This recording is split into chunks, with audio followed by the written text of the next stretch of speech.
Supreme court के लिए परीक्षा की घड़ी है।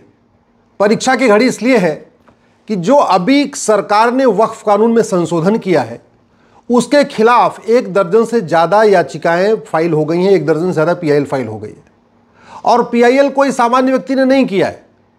कांग्रेस के सांसद इमरान प्रतापगढ़ी ने किया है, मोहम्मद जावेद ने किया है, ओवैसी साहब ने किया है, अरशद मदनी जी ने किया है, अमानुल्लाह खान ने किया है। ऐसे 1 दर्जन से ज़्यादा पीआईएल फाइल हुई हैं। और कल सिब्बल साहब और सिंघवी साहब ने सीजेआई साहब से रिक्वेस्ट किया कि इन पे तत्काल सुनवाई की ज़रूरत है। तो हो सकता है 2-3-4 दिनों में इस पर सुनवाई हो जाए। अब सवाल यह है कि सुप्रीम कोर्ट में पीआईएल तो फाइल होती रहती है, मैं भी करता रहता हूं, तो फिर ये परीक्षा की घड़ी कैसे है? परीक्षा की घड़ी ऐसे है कि ये 1995 वाले कानून को जब मैंने सुप्रीम कोर्ट में चैलेंज किया था उस समय सीजेआई थे चंचूड़ साहब, उनके साथ बैठे थे जस्टिस सूर्यकांत, वो अभी कुछ दिनों के बाद वो भी सीजेआई बन जाएंगे। उस समय चंचूड़ साहब ने हमसे कहा था कि आप ये बताओ कि आपकी कितनी जमीन पे वक्फ बोर्ड ने कब्जा कर लिया है। आप सीधे सीधे सुप्रीम कोर्ट क्यों आ गए? हाई कोर्ट भी जा सकते थे। उन्होंने कहा कि पहले ये एस्टेब्लिश करिए कि इस कानून के कारण आपको क्या नुकसान हो रहा है, आपका कौन सा फंडामेंटल राइट वायलेट कर रहा है। तो मैंने कहा साहब जब अगर पर्सनल नुकसान हो तो फिर पीआईएल किस बात की? पीआईएल का तो मतलब ही होता है पब्लिक इंटरेस्ट लिटिगेशन। हमारा कोई पर्सनल इंटरेस्ट लिटिगेशन थोड़ी है, कोई हमारी खुद की जमीन थोड़ी गई। हमारी जमीन अगर कब्जा होती तो मैं हाई कोर्ट जाता, कहीं और जाता। चूंकि ये कानून पूरे देश का है, संसद का बनाया हुआ है और पूरे देश में जमीनों पे कब्जा हो रहा है, इसलिए मैं सुप्रीम कोर्ट आया हूं। मैंने एक लिस्ट बनाई थी कि देश भर में वक्फ बोर्ड ने कितनी जमीनें कब्जा किया है। हालांकि उस समय मेरे पास जो लिस्ट थी वो 10 लाख एकड़ की थी। हमें यही पता था कि भारत में 10 लाख एकड़ जमीन पे वक्फ बोर्ड ने कब्जा किया हुआ है। और अभी जब ये कानून बदल रहा था तब पता चला कि नहीं ये तो 40 लाख एकड़ हो चुका है। तो हमारे पास जितनी जानकारी थी उस समय, वो जानकारी मैंने एक नोट्स बना के कोर्ट के सामने रखना चाहा। तो चंचूड़ साहब ने मुझे वो नोट्स भी नहीं पढ़ने दिया। उन्होंने कहा not a single word mister Upadhyay, एक शब्द आप नहीं बोल सकते, हम नहीं सुनेंगे आपको। अंत में मैंने मजबूर होकर अपनी पीआईएल वापस लिया और मैं फिर दिल्ली हाई कोर्ट गया।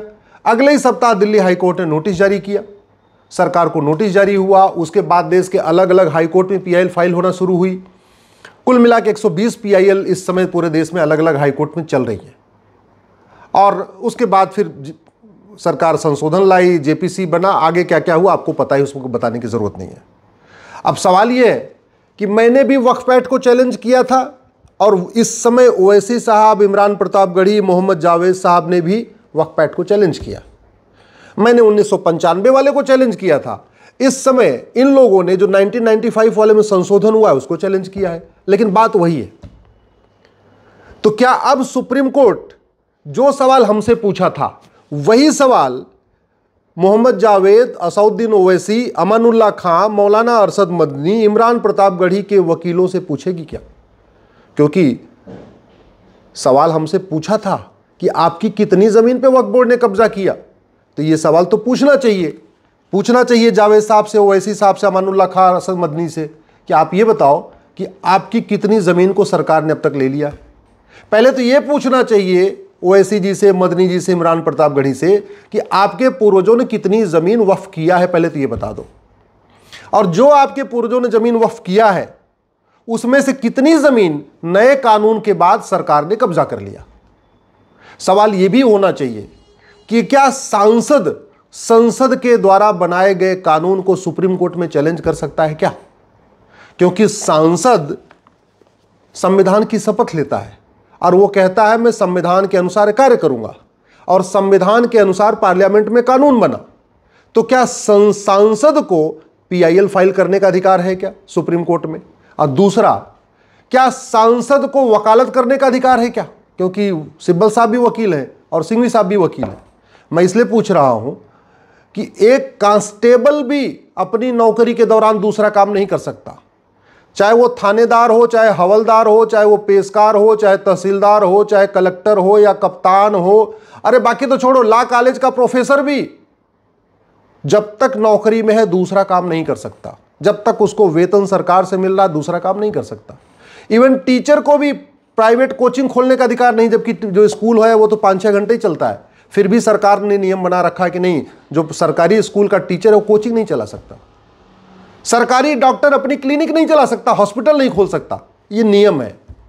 तो फिर सांसद और विधायक जिनको वेतन भत्ता, गाड़ी, बंगला सब कुछ मिलता है अच्छा कानून बनाने के लिए, जब तक वो सांसद हैं, जब तक वो विधायक हैं, जब तक वो वेतन ले रहे हैं, जब तक वो भत्ता ले रहे हैं, जब तक सरकारी गाड़ी का यूज कर रहे हैं, क्या उनको कोई भी दूसरा काम करने की छूट मिलनी चाहिए?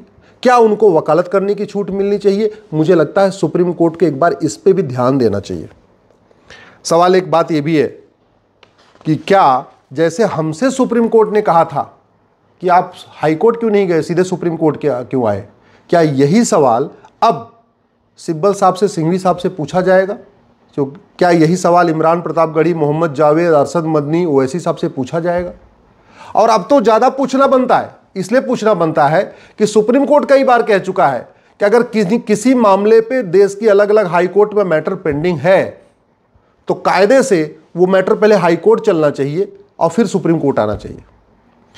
जब 120 PIL फाइल हो गई सुप्रीम कोर्ट में, अलग अलग देश के हाई कोर्ट में, तो मैंने एक ट्रांसफर पिटीशन फाइल किया था और वो ट्रांसफर पिटीशन भी जस्टिस सूर्यकांत साहब की बेंच में लगी थी। तब उस समय जस्टिस सूर्यकांत साहब ने कहा था कि काम करिए, पहले किसी एक हाई कोर्ट का फैसला आने दीजिए, फिर देखेंगे क्या करना है। अभी ट्रांसफर पिटीशन भी एक्सेप्ट नहीं किए। तो अब तो देश भर में 120 PIL फाइल पेंडिंग पड़ी हुई है, हैदराबाद में भी पेंडिंग है, मुंबई में भी पेंडिंग है। सारी ऐसी देश की कोई हाई कोर्ट नहीं है जहां 1-2 PIL पेंडिंग नहीं है वक्फ एक्ट के खिलाफ। और नए वाले जो आ रहे हैं ये भी वक्फ एक्ट के खिलाफ आ रहे हैं। बस हम पुराने वाले कांग्रेस वाले जो कानून था 1995 का, हमने उसको चैलेंज किया, ये लोग जो अभी नया वाला संशोधन है उसको चैलेंज किया। तो अब ये देखना है कि क्या सुप्रीम कोर्ट इन लोगों को, ओवैसी साहब को, इमरान प्रतापगढ़ी को, मोहम्मद जावेद को, मदनी साहब को, ये कहती है कि काम करो, अपने हाई कोर्ट जाओ, वहां पहले से मामला पेंडिंग है, वहीं जाके पहले अपनी बहस करो, और जब किसी हाई कोर्ट का फैसला आ जाएगा तब सुप्रीम कोर्ट हम देखेंगे। सुप्रीम कोर्ट क्या करता है बहुत जल्दी क्लियर हो जाएगा। क्या सुप्रीम कोर्ट का जो स्टैंड मेरे लिए था वही स्टैंड ओवैसी, मदनी, इमरान प्रतापगढ़ी के लिए रहेगा? क्या जब मेरे जैसा एक छोटा सा वकील बहस कर रहा था, सुप्रीम कोर्ट का वही स्टैंड जब सिब्बल साहब बहस करेंगे, सिंघवी साहब बहस करेंगे, तब भी वही रहेगा? देखना है, 2-3 दिन में क्लियर हो जाएगा। अब बात आती है कि ये वक्फ जो है प्रॉपर्टी, ये हो क्या रहा है? लॉजिक क्या दी जा रही है कि जो मुगलों की प्रॉपर्टी थी वक्फ प्रॉपर्टी हो गई।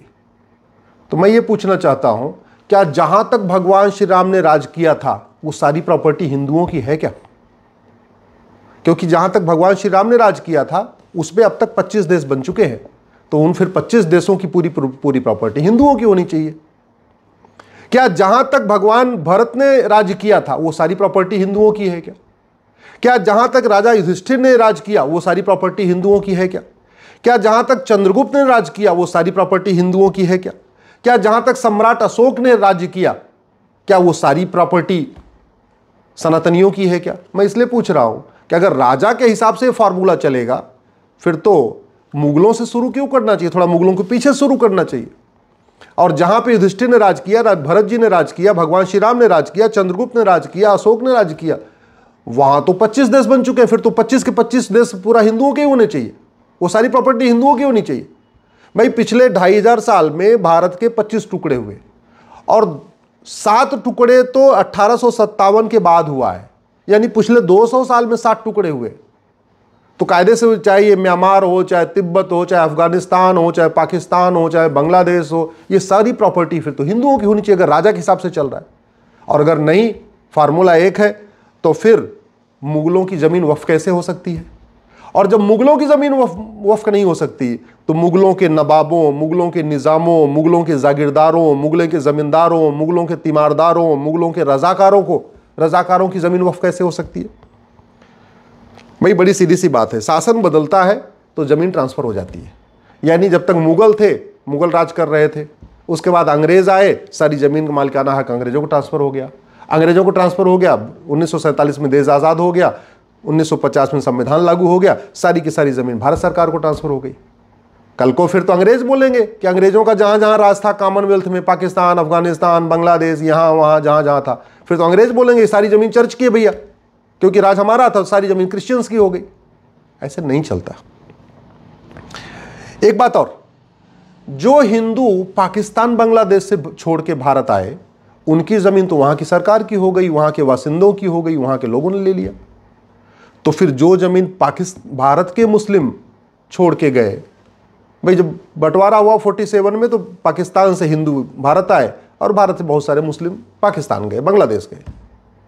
तो जब वहां से जो लोग छोड़ के आए, सिंध से, लाहौर से, ननकाना साहब से, बाकी जगहों से, वो जमीन हिंदुओं की नहीं है, वो जमीन मंदिरों की नहीं है, तो यहां जो लोग छोड़ के गए थे, चाहे परवेज मुशर्रफ गए या जो भी गए, उनकी जमीन वक्फ की कैसे हो सकती है?